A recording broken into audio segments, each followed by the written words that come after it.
ای پدر عزیز گفت چگونه زنها دیدی و چگونه عذاب دیدی. خواهرای عزیز انشاءالله من باوری دارم این صدای من شاید به گوش اونها رود. این سخن حبیب خداست. رسول اکرم گفت دیدم یک گروه زنها را دیدم که از مویهای سر آویزان بودند. از مویهای سر آویزان بودند.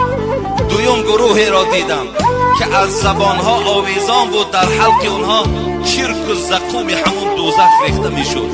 سوم طایفه را دیدم که پایهایشان بر راست سینه ها آمدگی و دستها در پس سر بستگی مار و کژدم اونها را عذاب میداد. چهارم طایفه که دیدم فقط از سینه ها کشال بودند.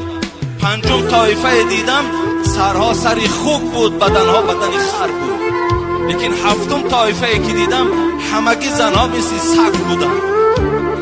این حالت دیدم، عذاب اونها را دیدم. از جبرائیل پرسیدم ای جبرائیل این طایفه چی طایفه باشد و چی عذاب، از بحر چی اینها را خدا اینقدر عذاب بدهد؟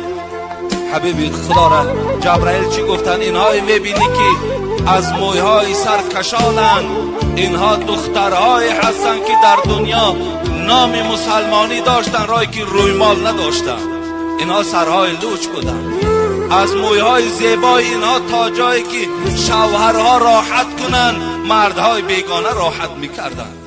از این پریچاسکه هایی که اینها برای پیدا کردن و برای آماده کردن زنا چقدر زیبا پریچاسکه ها میکردن، اینا همون طایفه های هستند که در دنیا موی سری خدا مردهای بیگانه را نشان دادند. اینها را خدا به همین خاطر از مویهایشان آویزان کردند. گفت دویم طایفه که از زبان کشال بودند. فاطمه میپرسد اونها چگونه بودند؟ حبیب خدا گفت اون زنهایی که از زبان کشال بودند و در حلق اونها زقوم و زرداب دوزخ ریخته میشد، زنهای بودند که با این زبان در دنیا شوهرها را آزار میدادند، با شوهرها جنگ و جنجال میکردند، شوهرها را لازم میشد دهن اونها گفتن نام میبردن. امروز جوانای ما اونقدر با ایمان شدن که از من سوال میدهد اگر زن گوید که در دهنت فلان کنم طلاق میشود یا نمیشود؟ من میگم همین معامله را کی کرد؟ میگد عائله من بر من کرد. تو چی؟ من طاقت میکنم و صبر میکنم و زندگی با این زن میکنم و این زن را تربیه میکنم. ببین این از زبان جوانهایی که امروز الحمدلله گویم که ایمان کامل دارن، از زبان همون جوانها صادر میشود. همین زنهایی که از زبان آویزانند زنهایی بودند که در دنیا شوهرها را آزار میدادند. شاید این صحبت من با یگان طایفه زنها نفارد، لیکن همون زنها ایستاده همین سخن پیغمبر خدا را کمی مقایسه کنند که آیا کدام مرد میخواهد که زن او را آزار دهد؟ کدام مرد میخواهد؟ همه وقت مرد میخواهد که زن او را نوازش کند، سخن خوب گوید، برای طعام خوب پزد، برای او لباسهای او را تازه کند، برای این شوهر دادر و پدر و مادر را احترام کند. همه شوهر اینا میخواهد.